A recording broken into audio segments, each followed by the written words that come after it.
બનાસકાંઠા જિલ્લાના ડીસા ખાતે ફટાકડાના ગોડાઉનમાં લાગેલી ભીષણ આગને કારણે 21 શ્રમિકોના મૃત્યુની ઘટના સમગ્ર વિસ્તારમાં શોકની લાગણી ફેલાઈ છે।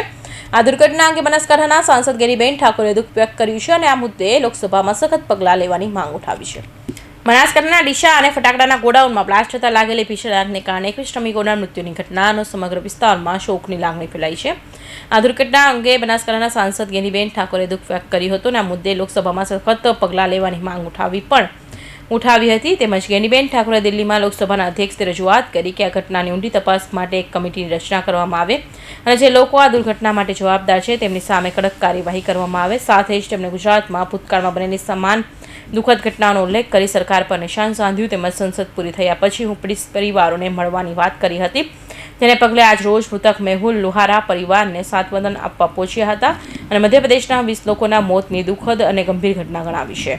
ગુજરાતની અંદર અનેક આવી ઘટનાઓ બની છે વહીવટી તંત્રની બેદરકારી, વહીવટી તંત્રની મિલીભગતના કારણે।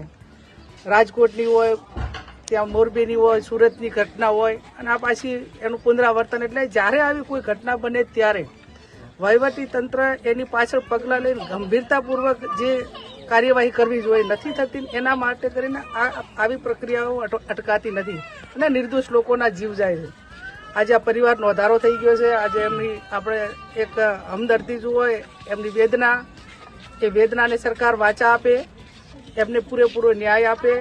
વળતર માત્ર આપવા પૂરતું આપ્યું છે। એક પરિવારને 10 લાખથી વધારે પણ આ વળતર આપવું। ગેનીબેને વધુમાં જણાવ્યું હતું કે આવી ઘટનાનો ઉચ્ચ અધિકારીઓની મિલીભગતથી થાય છે, તેથી પણ યોગ્ય તપાસ કરવામાં આવશે। ઉલ્લેખનીય છે કે આ કાર્ડ બાદ રાજ્ય સરકારે મૃતકોના પરિવારજનોને ₹4 લાખની સહાય અને ઇજાગ્રસ્તોને 50,000 રૂપિયાની સહાય કરવાની જાહેરાત કરી છે અને આ સાથે જ કેન્દ્ર સરકારે પણ ₹2 લાખ મૃતકોના પરિવારજનોને આપવાની જાહેરાત કરી છે। ત્યારે ગેનીબેને પીડિત પરિવારને 10 લાખની સહાયની માંગ કરી છે।